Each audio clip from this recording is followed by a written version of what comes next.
I've been dealing with the AMT the last few years. It's you get killed with your taxes. You make over a certain amount of money, and before you know it, you lose all your mortgage interest, you lose your child credits, and where you think you were getting back a decent return, you end up paying a couple of $1,000s. Very often middle and upper middle income taxpayers do get caught up in the AMT. In particular, they do get caught in New York and New Jersey because we are high income tax states and high real estate tax states.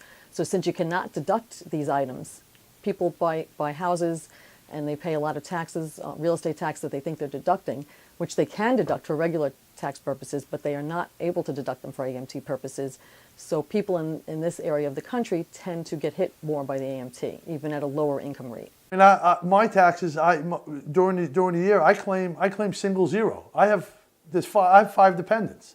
I claim single zero all year, and I still get whacked over the head.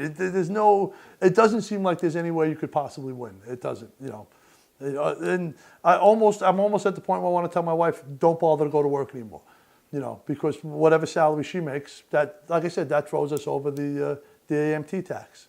Yeah, no one's happy to get hit with AMT. Then once you get hit with it, as your income does increase, you're more likely to get hit with it. And I've seen people in the range of even 150 taxable income or higher. And if you have 2 earners in a family, it's not that difficult to reach that level. Maybe they're making $200,000, but they have some mortgage interest and real estate taxes and things like that. So they could end up getting hit with it, and then you have to prepare for it. And sometimes the withholding is not enough, and they have to adjust their withholding taxes.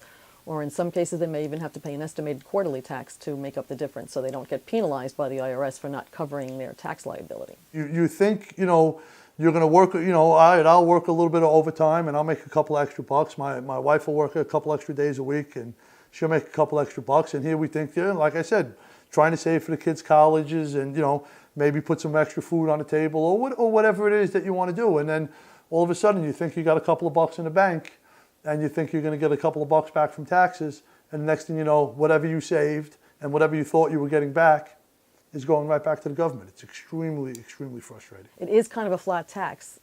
So that's kind of the downfall of a flat tax, is there's no way to really avoid it. The only thing you could do is possibly adjust timing of certain payments. For example, if you knew you were going to have a high income year next year, you may want to prepay your real estate taxes this year, because next year you might be in AMT territory, whereas this year you're not.